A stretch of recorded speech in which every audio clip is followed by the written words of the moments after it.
প্রিয় শিক্ষার্থীরা, এর আগে মাই স্কুল ডেজের আমরা পার্ট 1-এ ফার্স্ট ইউনিট পড়েছিলাম। আজকে আমরা সেকেন্ড ইউনিট পার্ট 2-এ পড়ব। তো চলো শুরু করা যাক।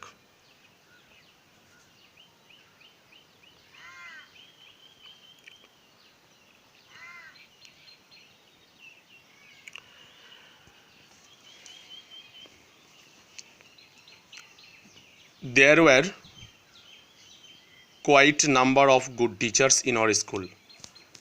আমাদের বিদ্যালয়ে বেশ কিছু ভালো সংখ্যক শিক্ষক মশাই ছিলেন। বিডি রয় taught us English. বিডি রয় আমাদেরকে ইংলিশ পড়াতেন। He was a small man. তিনি ছিলেন একজন ছোট, দেখতে ছোট প্রকৃতির মানুষ, আকারে ছোট সাইজের মানুষ। হু টুক গ্রেট কেয়ার টু এনশিওর, মানে যিনি কি করতেন, যিনি হু মানে তিনি টুক গ্রেট কেয়ার মানে ভীষণ যত্ন নিতেন, টু এনশিওর মানে নিশ্চিত করতে, দ্যাট যে উই প্রোনাউন্সড ইংলিশ কারেক্টলি, আমরা ইংলিশকে যাতে করে সঠিকভাবে কারেক্টলি সঠিকভাবে প্রোনাউন্সিয়েশন বা উচ্চারণ করতে পারি। ওয়ান ডে, একদিন, he told us the story of the ox and the frog. তিনি কি বলেছিলেন, একদিন আমাদেরকে একটা গল্প বলেছিলেন, সেটা হচ্ছে the ox and the frog সম্পর্কে, ফ্রম ইসপস ফেবলস, যেটা হচ্ছে ইসপের ফেবল থেকে।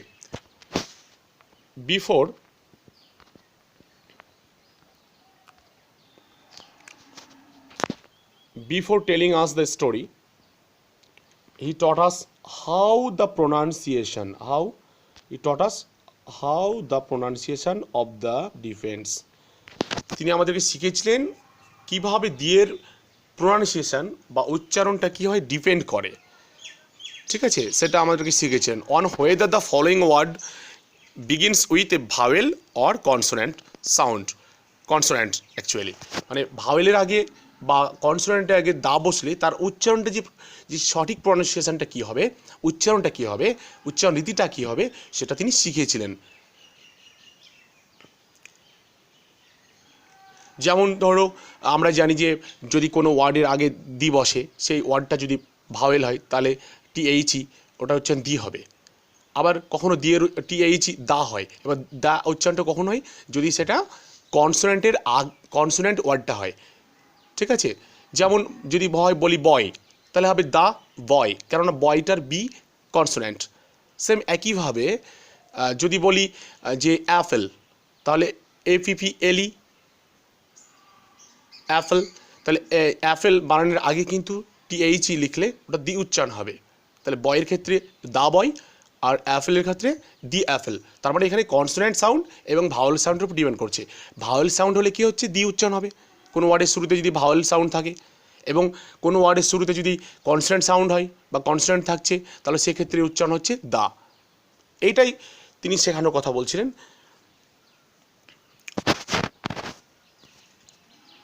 I fondly remember our head Pandit Bhattacharya sir. আমাদের যে হেড পণ্ডিত, প্রধান শিক্ষক অ্যাকচুয়ালি এখানে বোঝানো হয়েছে, প্রধান শিক্ষক মহাশয়কে, তার নাম ছিল ভট্টাচার্য স্যার। সে ভট্টাচার্য মহাশয়, for his excellent hand writing, তার যে এক্সেলেন্ট চমৎকার বা দারুণ যে হ্যান্ড রাইটিং, হাতের লেখা, এর জন্যে তার কথা আমার খুব ভালোভাবে মনে পড়ে যায়।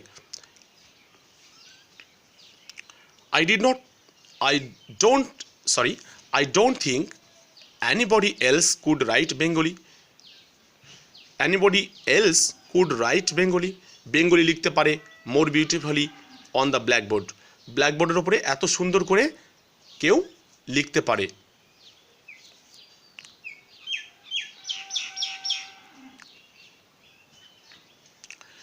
I was not very good at sports. আমি খেলাধুলার ক্ষেত্রে খুব ভালো আর কি ছিলাম না। But I could draw very well, কিন্তু আমি খুব ভালো আঁকতে পারতাম। অ্যাজ এ রেজাল্ট, ফলস্বরূপ, I became the favourite of our drawing teacher. আমাদের যে আঁকার শিক্ষক ছিলেন তার কাছে খুব প্রিয় হয়ে উঠেছিলাম, যার নাম ছিল কি, Ashu Babu. He was given the charge of decorating the hall. তাকে হল ঘরটা সাজানোর জন্য, ডেকোরেট করার জন্য চার্জ, একটা দায়িত্ব দেওয়া হয়েছিল। For the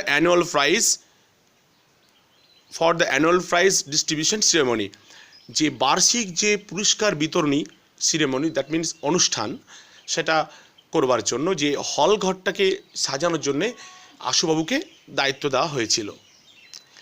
he also conducted an event called music drawing.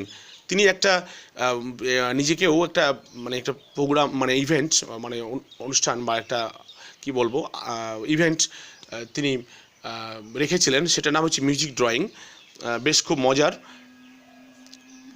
For this event, এই ইভেন্টের জন্য there would be a blackboard, একটা ব্ল্যাকবোর্ড থাকবে, and colour chalks on the table, এবং একটা টেবিলের ওপরে কালার, রং বেরঙের চক থাকবে। Student would sing a song, একটা ছাত্র কি করবে, গান গাইবে। And another would draw a picture, অন্যজন কি করবে, সে একটা ছবি আঁকবে অন দ্য ব্ল্যাকবোর্ডের উপরে। Trying to capture the lines and colour the essence of the song, সেই গানের যে সারাংশ বা সারমর্ম, সে মানে বুঝে সেগুলো সে রং করবে সে লাইনগুলোকে।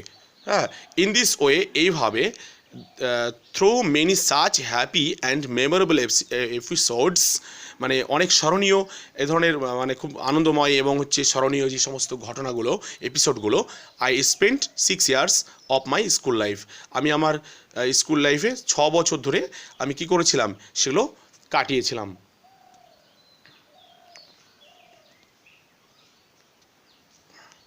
Ten years after leaving school ছেড়ে যাওয়ার 10 বছর পরে, আই ওয়েন্ট ব্যাক দেয়ার, আমি আবার সেখানে গিয়েছিলাম, জাস্ট ওয়ান্স, আরেকবার।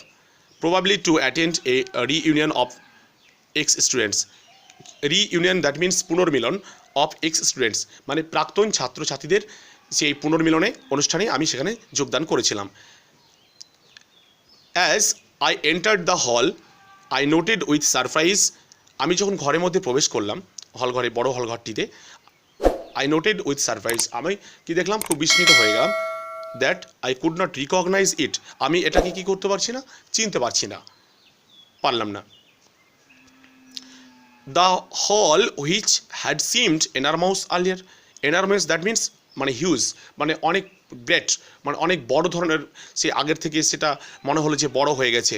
Did not seem to be quite that big then, কিন্তু তখন কি মানে মনে হলো না যে যথেষ্ট তখনকার মতো বড় মনে হলো না। নট অনলি দ্য হল, শুধুমাত্র হল ঘরটাই না, বাট ইভেন দ্য ডোরস, এমনকি ডোরগুলো, দরজাগুলো, দ্য ক্লাসরুমগুলো, মানে যে শ্রেণীকক্ষগুলো, the benches and the corridor, এবং করিডরগুলি appear to be much smaller, এবং সেগুলো কী মনে হচ্ছিল, অনেকটা ছোট ছোট মনে হচ্ছিল। দিস ফিলিং ওয়াজ ন্যাচারাল দো, যদিও এটা একটা স্বাভাবিক অনুভূতি। আই ওয়াজ 5 feet 3 inches টল, আমি ছিলাম 5 ফুট 3 ইঞ্চি লম্বা। হোয়েন আই লেফট স্কুল, যখন আমি স্কুল ত্যাগ করি আর কি।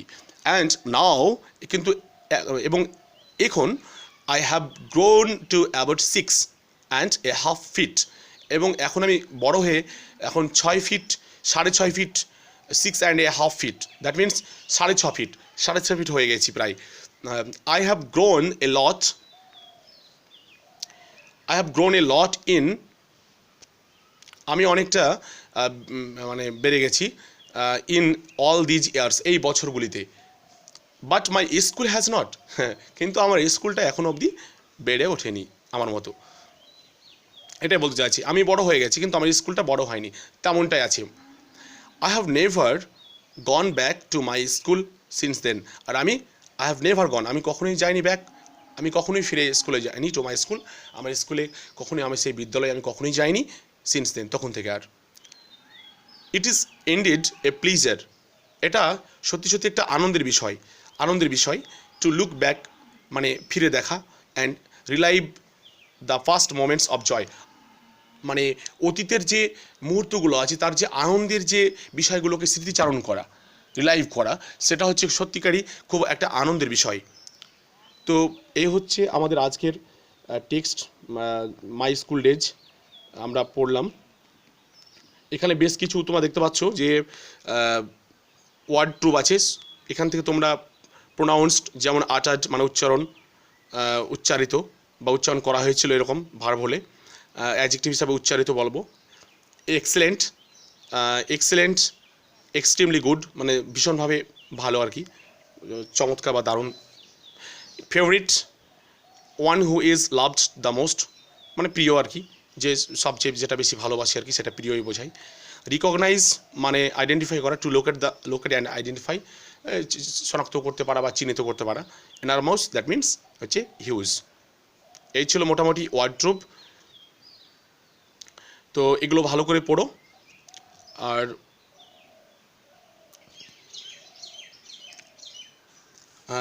বলবো যে এই অ্যাক্টিভিটিগুলো একটু দেখে নাও তোমরা। Activity 6, let's complete the following sentences. চলো নিচের বাক্যগুলোকে সম্পূর্ণ করি with information from the text, পাঠ্যাংশ থেকে। প্রথমে রয়েছে number A, the subject that B D Roy taught was, মানে যে সাবজেক্টটা বিডি রয় আমাদের পড়াতেন সেটা কী ছিল? ইংলিশ। সেটা আমরা আগেই দেখেছি। তাহলে আমরা কী লিখবো? ওটা English. Okay. Next B, the author remembers the head Pandit Bhattacharya sir, লেখক রিমেম্বার মানে স্মরণ করেছেন দ্য হেড পণ্ডিত ভট্টাচার্য স্যারকে, প্রধান পণ্ডিত ভট্টাচার্য স্যারকে, ফর হিজ, কী জন্য তাকে স্মরণ করেছেন? লেখক তাকে স্মরণ করেছেন ভট্টাচার্য স্যারকে, দেখো এইখানে তোমার টেক্সটে চলে এসেছি, এক্সেলেন্ট হ্যান্ডরাইটিংয়ের জন্য। তাহলে এখানে লিখবো আমরা কি বি নাম্বারটা, excellent for his excellent handwriting, এখানে লিখতে হবে ফর হিজ এক্সেলেন্ট হ্যান্ডরাইটিং, তোমরা দেখবে টেক্সটতে পেয়ে যাবে প্যাসেজে। নেক্সট হচ্ছে C, Ashubabu conducted an event called, তোমরা দেখবে মিউজিক ড্রয়িং,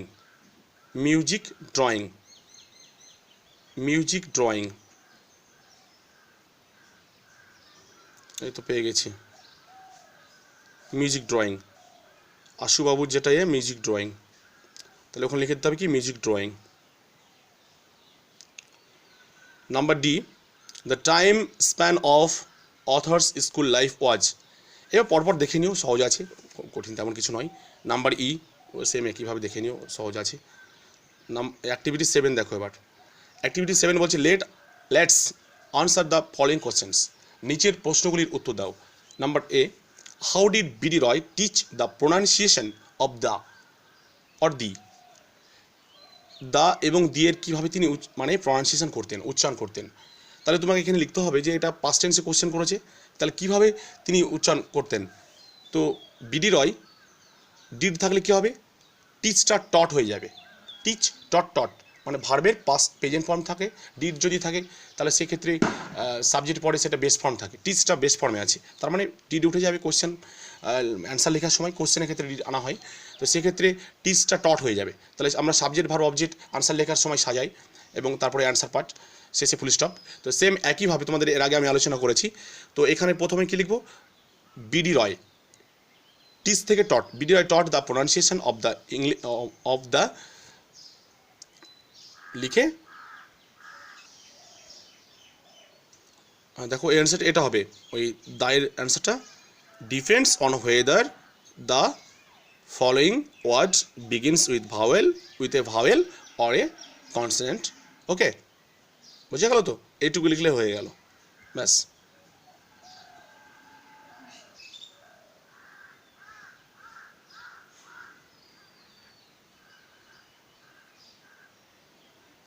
নেক্সট হচ্ছে number B, how did the author get to be আশুবাবুজ ফেভারিট, ওই তো তিনি খুব ভালো ছবি আঁকতেন, ড্রয়িং ভালো পারতেন তাহলে দ্য অথর মানে কেন হতো না ওইটা ওখানে লিখে দিলে হয়ে গেল।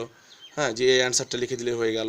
তারপরে সি নাম্বার আছে হোয়াট ওয়াজ মিউজিক ড্রয়িং কি, ওটাও অ্যান্সারটা তোমরা এখানে পেয়ে যাবে। মিউজিক ড্রয়িংয়ের অ্যান্সারটা এখানেই পেয়ে যাবে, যে মিউজিক ড্রয়িংটা কি। মিউজিক ড্রয়িং হচ্ছে এক ধরনের একটা ইভেন্ট আর কি। কোথায় দেখলাম,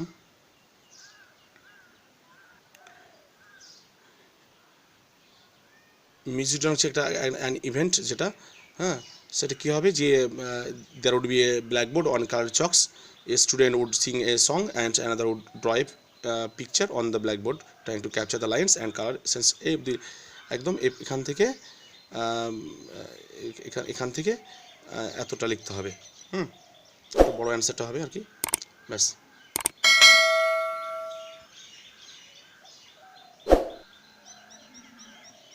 তারপর ইয়েটা সব পরপর সহজ আছে, তোমরা দেখে নিও।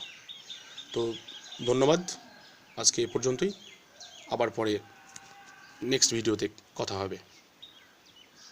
সবাই ভালো থেকো, সুস্থ থেকো।